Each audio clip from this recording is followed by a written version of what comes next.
मेरे सामने लकड़ी का एक तवील रिंग था। लोग इसके ऊपर चहलकदमी कर रहे थे।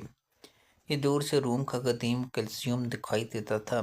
मैं जो ही मैन इंटरेस्ट से दाखिल हुआ, सामने साथ सामने रंगों की बरसात थी और इस बरसात के दरमियान हजारों लोग एक दूसरे के साथ जुड़कर चल रहे थे। ये क्या था? मैं इस तरफ से आने से पहले आपको कुछ और बताना चाहता हूँ। दुनिया में 1851 से हर 5 साल बाद यूनिवर्सल एक्सपो लगती है। ये बुनियादी तौर पर मुख्तलिफ मुल्कों का शो होता है। सन 2025 की एक्सपो जापान के शहर ओसाका में हुई। ये 13 अप्रैल को शुरू हुई और 13 अक्टूबर को ख़त्म हो जाएगी। मुझे जापानी हुकूमत की दावत पर 4 दिन एक्सपो पर गुजारने का मौका मिला। ये एक मुनफरिद तजर्बा था। एक्सपो के लिए सन 2017 में न्यूयॉर्क में नीलामी हुई थी। फ्रांस, अज़रबैजान, रूस और जापान के दरमियान मुकाबला हुआ। जापान ने यह मुकाबला जीत लिया और तैयारी शुरू कर दी। यूँ इसे तैयारी मुकम्मल करने में 7 साल लग गए। ओसाका का तरफ से समुद्र में घिरा हुआ है। हुकूमत ने एक्सपो के लिए 468 एकड़ पर मुहित मनसूई जजीरा बनाया और इस पर 383 एकड़ की एक्सपो साइट बना दी। इसको चारों तरफ समुंदर है। मसनूई जजीरे का नाम योमी शीमा रखा गया। इसे रेल, सड़क और साइकिल ट्रैक के साथ जोड़ा गया। इस पर मट्टी डालकर दरख्त, पौधे और फूल लगाए गए। सीवरेज पाइप बिछाकर सीवरेज का बंदोबस्त किया गया। पानी के पाइप पहुंचाए गए। बिजली और गैस का बंदोबस्त किया गया। एक्सपो के गिर्द 61,035 मुरबा मीटर का एक लकड़ी का रिंग बनाया गया। ये ज़मीन से 12 से 20 मीटर ऊंचा और 30 मीटर चौड़ा है। इसके ऊपर 2 वॉकवे हैं, जबकि नीचे बारिश और धूप में लोगों के बैठने की जगह है। लोग बरकी सीढ़ियों और लिफ्ट्स के जरिए रिंग के ऊपर चले आते हैं और बुलंदी से नुमाइश का मुआयना करते हैं। रिंग जापानी आर्किटेक्ट सोफोजी मोटो ने बनाया। ये गेम्स ऑफ गिज ऑफ जो ना वर्ल्ड रिकॉर्ड में शामिल होगी। इंसानी तारीख का पहला वुडन स्ट्रक्चर है। जापान ने इसके लिए सोनामी में जमा होने वाली लकड़ी इस्तेमाल की। ये बुनियादी तौर पर लकड़ी के बड़े बड़े तने हैं जिन्हें ऊपर तले जमा और जोड़कर इंतहाई खूबसूरत और मुतासर कौन स्ट्रक्चर बनाया गया। ये आप जानकर हैरान होंगे कि जापान में जुआ खाने नहीं हैं।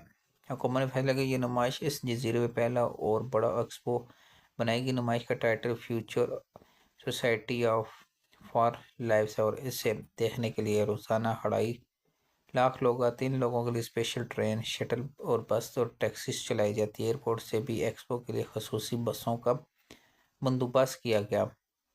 नुमाइश में 156 मुल्कों के स्टॉल्स हैं। स्टॉल की 3 कैटेगरी हैं। एक कैटेगरी में मुल्कों को 900 मुरबा मीटर से ज़्यादा ज़मीन अलाट की गई। बी कैटेगरी में 300 मीटर से ज़्यादा ज़मीन दी गई, जबकि सी कैटेगरी में 100 मीटर से कम जगह है और ये हॉल्स के अंदर है। मैं 3 अक्टूबर को एक्सपो पहुंचा। वुडन रिंग ने दूर से मेरी तवज्जो खींची, लेकिन मैं बदकिस्मती से पहले दिन बारिश की वजह से इस पर वॉक नहीं कर सका। ये नेक काम मैंने दूसरे दिन किया और जी पार्क किया। हम रोमानिया के पोलैंड के सामने से अंदर दाखिल हुए। सामने मेन स्ट्रीट थी और पीछे वुडन रिंग की बरकी सीढ़ियाँ। मैं सबसे पहले पाकिस्तान पोलैंड देखने गया। जापान में मशहूर पाकिस्तानी सहाफ़ी अरफान सदीकी मेरे साथ थे। ये बहुत शानदार इंसान और बाअसर सहाफ़ी हैं। सहाफ़त के साथ साथ अपना कारोबार भी करते हैं और हाथ से खुशहाल है। जापान को अच्छी तरह समझते हैं। मेरा हुकूमत को मशवरा है ये नहीं जापान में खसूसी नुमाइंदा या कमर्शियल कौशल बना दें। ये पाकिस्तान और जापान के दरमियान कारोबारी ताल्लुकात में इजाफा कर देंगे। पाकिस्तानी पोलैंड हॉल में है। जगह बहुत आगे, लेकिन इसके बावजूद वहाँ बहुत रश था। लोग अंदर दाखिले के लिए लाइन में लगे थे। इसकी वजह पोलियन का थीम और डेकोरेशन है। पोलियन का नाम है लिंक गॉड है और इसे गार्डनिंग गार्डन है और इसे मुल्क की मशहूर इंटीरियर डेकोरेट नूर जहाँ मलग्रामी ने डिज़ाइन किया। डिज़ाइन कितने हैरान कन और पुरकश हैं। अंदर खेवड़ा कान के मुख्तलिफ रंगों को नमक के पत्थर स्टील की बार्स पर बारबेक्यू की तरफ परोए हुए हैं। इन पर जब रोशनी पड़ती है तो ये हीरे की तरह चमकने लगते हैं। दरमियान में छोटी सी सिटिंग स्पेस है। लोग इस पर बैठ कर तस्वीरें बना रहे, जबकि दीवार से नमक का धुआं निकलता था और ये फिज़ा को बादल बना देता है। दीवार साथ ही उन पर सफ़ेद हरूफ में नमक की तारीख लिखी। लोग अंदर दाखिल होते, तारीख पढ़ते थे, नमक के चट्टानों के दरमियान बैठते थे, तस्वीर बनाते थे और तवाफ़ करके निकल जाते। साथ ही पाकिस्तानी हैंडी کرافٹ کا اسٹال تھا، اس میں ملتان کی نیلی ٹائلز، گجرات کی مٹی کے کاغذی پیالے، پشاور کے تانبے کے برتن، کشمیر کی شالیں اور چترال کے کیلی گرافی کا پتھر نمونہ تھے۔ لوگ انہیں بھی حیرت سے دیکھ رہے تھے۔ ان کے ساتھ پاکستانی زیورات کا اسٹال تھا، جس سے جاپانی خواتین قطار میں لگ کر کانوں کے جھمکے اور بریسلٹ خریدی۔ پاکستانی پولیجین کی دیوار پر تانبے کی چھوٹی چھوٹی ٹائلز لگی تھی۔ یہ پشاور میں ہاتھ سے بنائی جاتی اور دنیا بھر میں مقبول ہیں۔ لوگ ان پر ہاتھ پھیر کر پاکستانی ہنرمندوں کی تعریف کر رہے تھے۔ ہم بدقسمتی سے من حی القیوم منفی ہیں، ہم مر جائیں گے لیکن کسی کی تعریف نہیں کریں گے۔ میں بھی 90% پاکستانی ذہانت کا شکار ہوں، لیکن آپ یقین کریں اس کے باوجود میں پاکستانی پولیجین کی تعریف پہ مجبور ہو گئی۔ یہ ہمارے پروفائل سے چھوٹا تھا، لیکن اس کے باوجود دی زیبا اور پراثر تھا۔ بڑے بڑے ملکوں کے بورزا اور سفیر پاکستانی پولیجین کی تعریف کر رہے تھے۔ اس کا سارا کریڈٹ نور جہاں بلکرامی اور TADAP کے ٹی جی نصیر صاحب کو جاتا ہے۔ بلکرامی اور نصیر صاحب نے واقعہ نمک میں جان ڈی۔ مجھے وہاں جا کر پہلی مرتبہ معلوم ہوا کہ کھیوڑا کی کان سے سفید، پنک، ڈارک پنک اور براؤن رنگ کا نمک نکلتا ہے۔ اس پر اگر ذرا سی پالش کر دی جائے تو یہ ہیرے اور گرینائٹ کی طرح چمکتا اور دمکتا ہے۔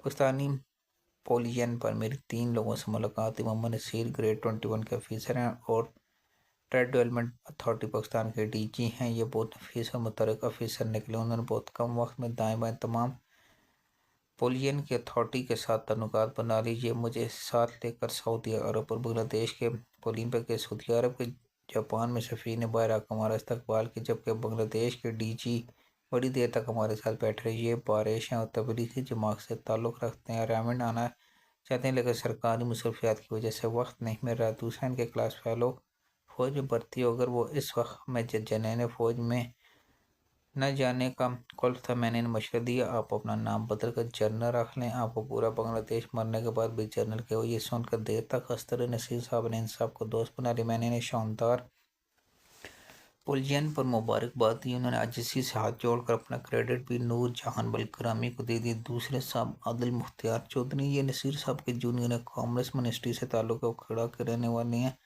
اور CSS کار کی سروس جوائن کر لی۔ ای کامرس اور ڈیجیٹل مارکیٹنگ کے ایکسپرٹ ہے، یہ بھی بے انتہا متحرک۔ اور تیسرے سید سجاد شاہ، یہ ٹورزم کے بزنس سے منسلک، ان کی کمپنی جاپان اور پاکستان میں کام کرتے ہیں۔ ان کے پاس گراؤنڈ سروس کا ٹھیکہ تھا۔ یہ بہت دلچسپ انسان ہے۔